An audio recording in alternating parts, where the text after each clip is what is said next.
Hello guys, आप सभी साथियों को एक बार फिर से हमारे यूट्यूब चैनल एजुकेशन मित्र रोहित चैनल में स्वागत है। साथियों, आप लोग कैसे हो? मैं आशा करता हूं कि आप सभी लोग अच्छे होंगे। तो आज की वीडियो में आपसे मैं सीडीपी का टेस्ट लूंगा, स्पेशल सीटेट दिसंबर 2024 एग्जाम के लिए। तो इस टेस्ट में जो टोटल क्वेश्चन होंगे वो होंगे 30 और 30 में से आपको 15 प्लस सही करके दिखाने होंगे। तो मैं समझूंगा कि आपकी तैयारी ठीक ठाक चल रही है। और उन 30 क्वेश्चन में से आपके जितने भी क्वेश्चन सही होते हैं आपको अपना रियल स्कोर कमेंट बॉक्स में मुझे जरूर से जरूर बताना है। और ये सभी क्वेश्चन प्रीवियस ईयर के क्वेश्चन है, रिपीटेड क्वेश्चन है। इसी तरह के क्वेश्चन आपके एग्जाम में हूबहू देखने को मिलेंगे। तो अब आपके पास बहुत ही कम समय बचा हुआ है। तो अब बचे हुए दिन में आपको ज़्यादा से ज़्यादा प्रीवियस ईयर के क्वेश्चन सॉल्व करने होंगे, क्योंकि क्या होता है कि CTET same syllabus same pattern पर एग्जाम कई वर्षों से ले रहा है, तो वही क्वेश्चन रिपीट होते रहते हैं। तो अगर आप सीटेट पास होना चाहते हैं तो अब ज़्यादा से ज़्यादा प्रीवियस ईयर के क्वेश्चन को सॉल्व करिए। तो चलिए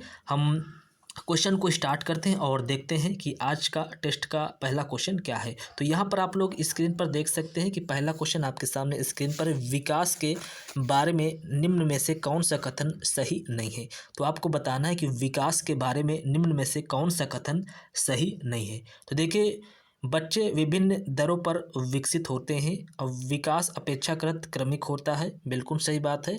आनुवंशिकता विकास का एकमात्र कारण है, ये भी सही है।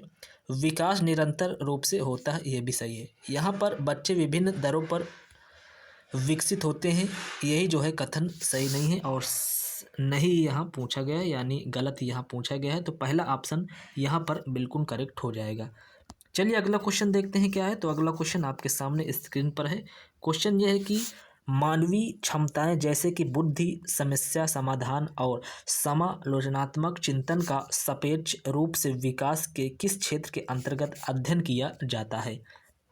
तो क्वेश्चन नंबर 2 को ध्यान से पढ़िए और सभी लोग बताने की कोशिश करें इसका राइट आंसर क्या हो जाएगा। तो देखिए, इसका राइट आंसर हो जाएगा संज्ञानात्मक, यानी ऑप्शन नंबर 3।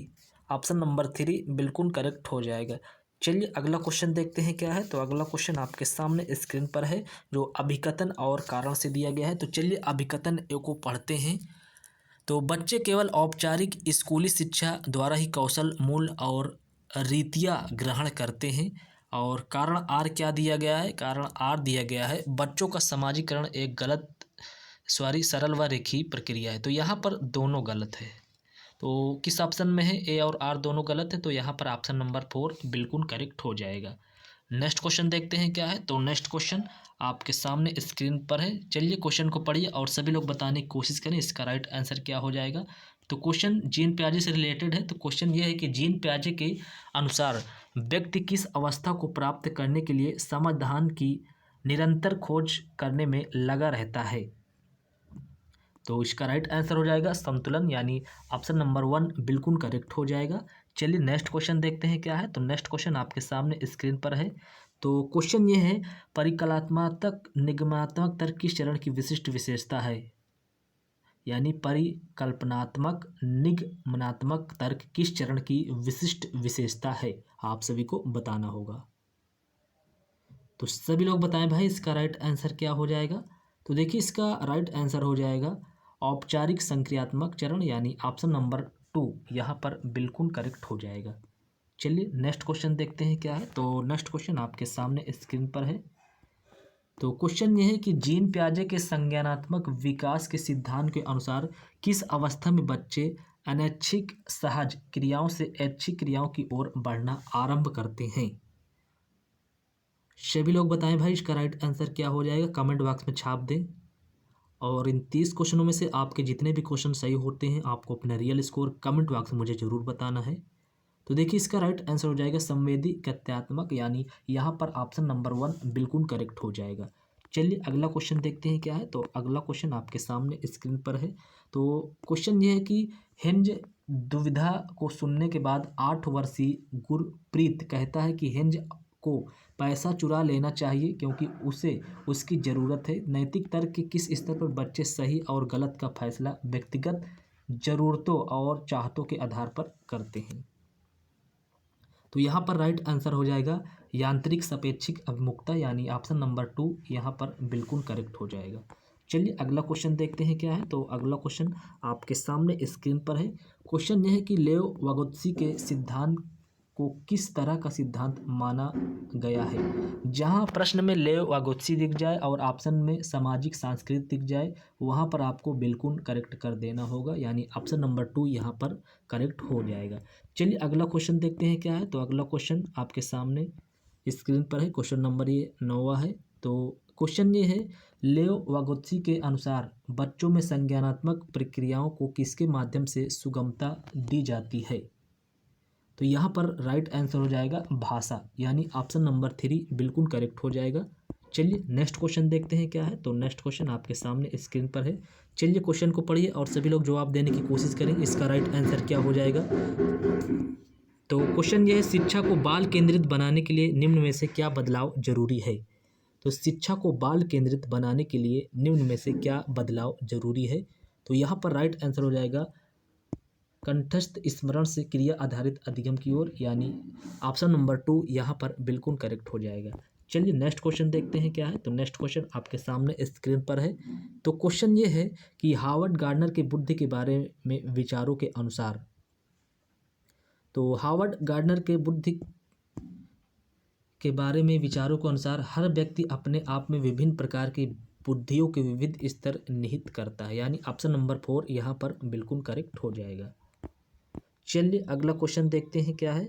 तो अब अगला क्वेश्चन आपके सामने स्क्रीन पर है। अभिकथन ए और कारण आर को पढ़िए उसके बाद राइट आंसर बताने की कोशिश करिए। तो यहाँ पर कारण अभिकथन ए दिया गया है, एक अध्यापिका को विद्यार्थियों को किसी समस्या पर कार्य करते समय अपने विचारों के मौखिकीकरण के लिए प्रोत्साहित करना चाहिए, बिल्कुल सही बात है। और कारण आर दिया कि निजी वाक बच्चों में संज्ञानात्मक विकास को सुधारित करता है, यहाँ पर दोनों सही है और सही व्याख्या भी हो रही है। तो ए और आर दोनों सही है और आर ए की सही व्याख्या करता है, यहाँ पर ऑप्शन नंबर 1 बिल्कुल करेक्ट हो जाएगा। चलिए नेक्स्ट क्वेश्चन देखते हैं क्या है। तो अब नेक्स्ट क्वेश्चन आपके सामने स्क्रीन पर है। चलिए भाई क्वेश्चन को पढ़िए और सभी लोग बताने की कोशिश करें, इसका राइट आंसर क्या हो जाएगा। तो यहाँ पर क्वेश्चन है, एक अध्यापिका प्रचलित सामाजिक जेंडर संबंधी रूढ़िबद्धताओं को कैसे प्रभावहीन बना सकती है। तो सभी जेंडरों को संगीत, नृत्य व पाक कला प्रतियोगिताओं में भाग लेने के लिए कहना, यहाँ पर ऑप्शन नंबर 4 जो है करेक्ट हो जाएगा। चलिए अगला क्वेश्चन देखते हैं क्या है। तो अगला क्वेश्चन आपके सामने स्क्रीन पर है। चलिए भाई क्वेश्चन को देखते हैं, यहाँ पर क्या पूछा गया है। विद्यार्थियों में समालोचनात्मक चिंतन को बढ़ावा देने के लिए महत्वपूर्ण है कि निम्नलिखित हेतु प्रचुर अवसर प्रदान किए जाए। विषय वस्तु का कंठस्थीकरण, अध्यापिका की निष्क्रिय अनुसरण हेतु, विविध जानकारियों की पुष्टि करने हेतु किसी समस्या पर अपसारी चिंतन। तो यहाँ पर देखिए विविध जानकारियों की पुष्टि करना ये सही है और किसी समस्या पर अपसारी चिंतन ये सही हो जाएगा। यहाँ ऑप्शन नंबर 4 में है तीसरा और चौथा, तो यही बिल्कुल करेक्ट हो जाएगा। विषय वस्तु का कंठस्थीकरण आपको नहीं करना है, अध्यापका के निष्क्रिय अनुसरण हेतु ये भी गलत है, यहाँ पर निष्क्रिय पॉजिटिव है, कंठस्थीकरण निगेटिव है, सॉरी। तो ये जो है नहीं होगा, दोनों पहला और दूसरा, यहाँ पर तीसरा और चौथा बिल्कुल सही हो जाएगा। तो ऑप्शन नंबर 4 में तीसरा और चौथा है, इसलिए यही ऑप्शन बिल्कुल करेक्ट हो जाएगा। चलिए अब अगला क्वेश्चन देखते हैं क्या है। तो अब क्वेश्चन नंबर 15 आपके सामने स्क्रीन पर है। क्वेश्चन ये है, एक संरचनावादी कक्षा में अध्यापिका किस पर जोर देती है। तो सभी लोग बताने की कोशिश करें, एक संरचनावादी कक्षा में अध्यापिका किस पर जोर देती है। तो यहाँ पर देखिए मानकीकृत होगा नहीं, मानक संदर्भित ये होगा नहीं, योगात्मक मूल्यांकन होगा नहीं, यहाँ पर रचनात्मक मूल्यांकन जो है बिल्कुल करेक्ट हो जाएगा। ऑप्शन नंबर 1 बिल्कुल करेक्ट हो जाएगा। सीटेट में क्या होता है कि सभी ऑप्शन आपको सही दिखते हैं, लेकिन आपको सबसे अच्छा ऑप्शन जो है चॉइस करना होता है, जो सबसे अच्छा भाव आपको दिखाई दे जिस ऑप्शन में, वही आपको चॉइस करना है। चलिए इस क्वेश्चन को पढ़िए और राइट आंसर बताने की कोशिश करें। क्वेश्चन ये है, समावेशी शिक्षक डैश के विविध जरियों के निष्कासन पर बल देती है। तो समावेशी शिक्षा भेदभाव के विविध जरियों को निष्कासन पर बल देती है, यहाँ पर क्या हो जाएगा। तो यहाँ पर ऑप्शन नंबर 4 बिल्कुल करेक्ट हो जाएगा। चलिए नेक्स्ट क्वेश्चन देखते हैं क्या है। तो नेक्स्ट क्वेश्चन आपके सामने स्क्रीन पर है। क्वेश्चन नंबर ये 17 है। तो क्वेश्चन ये है, एक ऐसी कक्षा में जिसमें विविध सामाजिक आर्थिक परिवेशों से विद्यार्थी आते हैं, एक अध्यापिका को क्या करना चाहिए? तो समावेशी भाषा जैसे कि हमारा विद्यालय, हमारी कक्षा का इस्तेमाल करना। यहाँ पर ऑप्शन नंबर 2 बिल्कुल करेक्ट हो जाएगा। चलिए नेक्स्ट क्वेश्चन देखते हैं क्या है। तो नेक्स्ट क्वेश्चन आपके सामने स्क्रीन पर है। क्वेश्चन ये है कि दृष्टि बाधित विद्यार्थियों के सफल समावेशन के लिए अध्यापक को क्या करना चाहिए? क्वेश्चन को फिर से मैं रिपीट करता हूँ। दृष्टि बाधित विद्यार्थियों के सफल समावेशन के लिए अध्यापक को क्या करना चाहिए? तो यहाँ पर राइट आंसर हो जाएगा सभी प्रकार के लिखित सामग्रियों को मौखिक रूप से प्रस्तुत करना चाहिए, यानी ऑप्शन नंबर 2 बिल्कुल करेक्ट हो जाएगा। चलिए अगला क्वेश्चन देखते हैं क्या है। ध्यानाभाव एवं अति सक्रियता विकार यानी ADHD ग्रसित विद्यार्थियों के सफल समावेशन के लिए अध्यापक को क्या करना चाहिए? यानी ध्यानाभाव एवं अति सक्रियता विकार जिसे ADHD कहते हैं, इससे ग्रसित विद्यार्थियों के सफल समावेशन के लिए अध्यापक को क्या करना चाहिए? तो यहाँ पर राइट आंसर हो जाएगा विद्यार्थियों को समय प्रबंधन, संगठनात्मक आदतों के विकास में सहायता करनी चाहिए। यहाँ पर ऑप्शन नंबर 3 बिल्कुल करेक्ट हो जाएगा। चलिए अगला क्वेश्चन देखते हैं क्या है। तो अगला क्वेश्चन आपके सामने स्क्रीन पर है। क्वेश्चन यह है कि पठन वैकल्य सापेक्ष रूप से किस क्षेत्र में चुनौती पैदा करता है? तो यहाँ पर क्वेश्चन पूछा जा रहा है पठन वैकल्य सापेक्ष रूप से किस क्षेत्र में चुनौती पैदा करता है? तो यहाँ पर राइट आंसर हो जाएगा लिखित विषय सामग्री के बोध में, यानी ऑप्शन नंबर 1 बिल्कुल करेक्ट हो जाएगा। ये सभी क्वेश्चन बहुत ही इंपॉर्टेंट क्वेश्चन है, प्रीवियस ईयर के क्वेश्चन है और इसी तरह के क्वेश्चन आपके एग्जाम में हूबहू देखने को मिलेंगे। तो आप लोग ज़्यादा से ज़्यादा प्रीवियस ईयर के क्वेश्चन सॉल्व करिए, इसी में से आपका सीटेट निकल जाएगा। तो चलिए अब नेक्स्ट क्वेश्चन देखते हैं क्या है। तो नेक्स्ट क्वेश्चन नंबर ये 21 है आपके सामने। तो क्वेश्चन ये है कि एक प्रभावशाली और अर्थपूर्ण अधिगम के लिए अध्यापक को किस प्रकार की शिक्षण शास्त्रीय प्रविधियों का इस्तेमाल करना चाहिए? तो यहाँ पर राइट आंसर हो जाएगा सांस्कृतिक रूप से प्रासंगिक, यानी पहला ऑप्शन बिल्कुल करेक्ट हो जाएगा। चलिए अगला क्वेश्चन देखते हैं। तो क्वेश्चन नंबर 22 आपके सामने स्क्रीन पर है। चलिए भाई क्वेश्चन को पढ़िए और राइट आंसर बताने की कोशिश करें। तो क्वेश्चन ये है कि राष्ट्रीय शिक्षा नीति 2020 अधिगम के कौन से तरीकों पर बल देती है? तो अनुभवात्मक अधिगम ये भी सही है, डिजिटल अधिगम ये भी सही है, वैज्ञानिक अधिगम ये भी सही, करके सीखना ये भी सही है। यहाँ पर पूछा गया है कि राष्ट्रीय शिक्षा नीति 2020 अधिगम के कौन से तरीकों पर बल देती है? तो इन सभी तरीकों पर जो है बल देती है राष्ट्रीय शिक्षा नीति 2020। तो यहाँ पर पहला, दूसरा, तीसरा, चौथा यानी सभी ऑप्शन सही है। तो किस ऑप्शन में है? तो यहाँ पर चौथे ऑप्शन में है, यही ऑप्शन बिल्कुल करेक्ट हो जाएगा। चलिए अगला क्वेश्चन देखते हैं क्या है। तो अगला क्वेश्चन नंबर 23 आपके सामने स्क्रीन पर है। चलिए भाई क्वेश्चन को पढ़िए और सभी लोग जवाब देने की कोशिश करें। तो क्वेश्चन ये पूछा जा रहा है कि अध्यापकों को विद्यार्थियों के अधिगम युक्तियों के अर्जन को सुगम सहज करना चाहिए। निम्नलिखित में से कौन से तरीके का इस्तेमाल शिक्षार्थियों को अधिक कौशलीभूत बनाने के लिए किया जा सकता है? तो यहाँ पर राइट आंसर हो जाएगा विद्यार्थियों में स्वयं से प्रश्न करना और स्व आकलन समुन्नत करके, यानी ऑप्शन नंबर 3 यहाँ पर बिल्कुल करेक्ट हो जाएगा। चलिए नेक्स्ट क्वेश्चन देखते हैं क्या है। तो नेक्स्ट क्वेश्चन आपके सामने स्क्रीन पर है, ये क्वेश्चन नंबर 24 है। तो चलिए भाई सभी लोग बताने की कोशिश करें इसका राइट आंसर क्या हो जाएगा।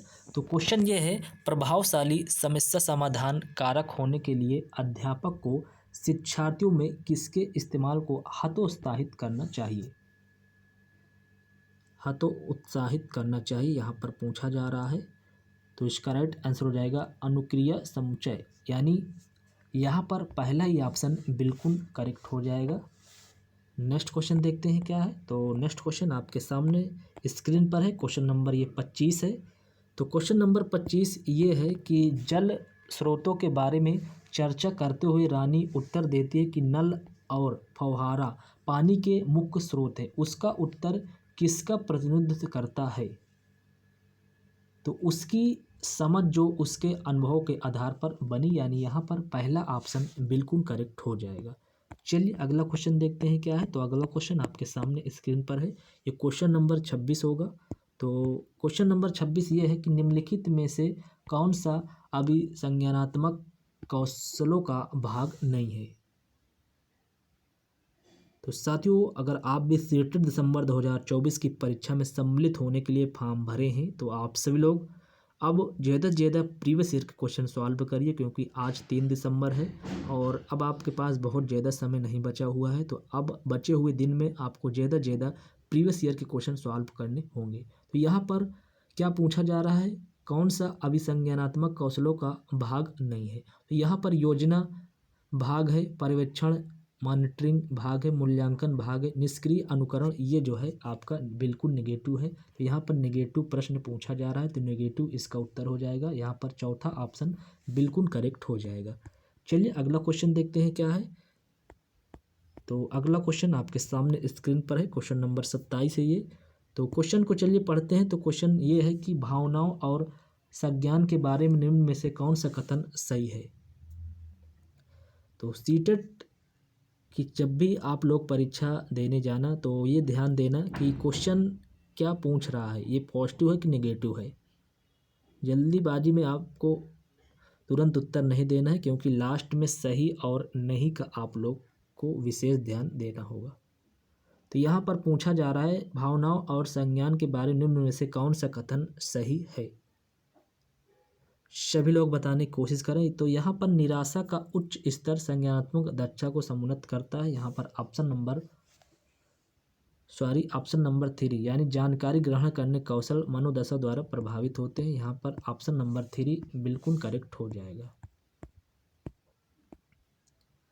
चलिए नेक्स्ट क्वेश्चन देखते हैं क्या है। तो नेक्स्ट क्वेश्चन आपके सामने स्क्रीन पर है, क्वेश्चन नंबर 28 है ये। तो क्वेश्चन ये है, विद्यार्थियों को अधिगम के प्रति अभिप्रेरित करते रहने के लिए अध्यापक को क्या समुन्नत करना चाहिए। क्या समुन्नत करना चाहिए, आप सभी लोग बताएं भाई। तो देखिए इसका राइट आंसर हो जाएगा निपुणता उन्मुखी उपदेश। यहाँ पर पहला ऑप्शन ही बिल्कुल करेक्ट हो जाएगा। चलिए नेक्स्ट क्वेश्चन देखते हैं क्या है। तो नेक्स्ट क्वेश्चन आपके सामने स्क्रीन पर है। तो क्वेश्चन ये है, विद्यालय में बच्चों की सफलता में निम्न में से कौन सा कारक बाधा उत्पन्न करता है। तो क्वेश्चन को आप लोग ध्यान से पढ़िए। यहाँ पर क्या पूछा जा रहा है कि विद्यालय में बच्चों की सफलता में निम्न में से कौन सा कारक बाधा उत्पन्न करता है, यानी बाधा उत्पन्न करता है। आप सभी को बताना होगा। तो यहाँ पर देखिए लचीली समय सारणी ये बिल्कुल सही है। संरचनात्मक शिक्षा शास्त्र ये भी सही। कठोर पाठचर्या यहाँ पर ये आपका निगेटिव हो जाएगा। अधिगम हेतु मूल्यांकन ये भी सही है। तो ये तीनों सही है। यहाँ पर क्या पूछा गया है, बाधा उत्पन्न करने की बात पूछी गई है। तो यहाँ पर बाधा कठोर पाठचर्या यही जो है बिल्कुल करेक्ट हो जाएगा। चलिए नेक्स्ट क्वेश्चन देखते हैं।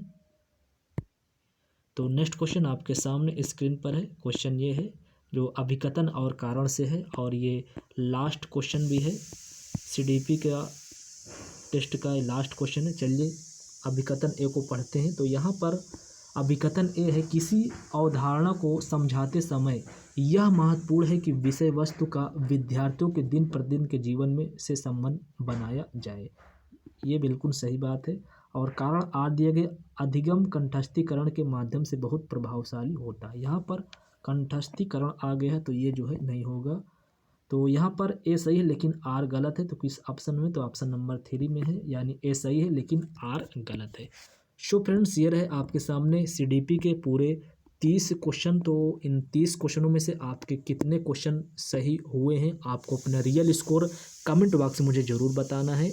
इससे मुझे ये पता चलेगा कि आपकी तैयारी किस लेवल पर पहुंच चुकी है और अभी आपको कितना सुधार करने की ज़रूरत है। अगर आपका यहाँ स्कोर सही आ रहा है, 20+ आपका स्कोर आ रहा है, तो आप परीक्षा में बहुत अच्छा परफॉर्मेंस कर सकेंगे। तो साथियों इसी तरह का टेस्ट देने के लिए आप लोग चैनल को सब्सक्राइब जरूर कर लें। तो चलिए मिलते हैं नेक्स्ट वीडियो पर, तब तक के लिए थैंक यू सो मच।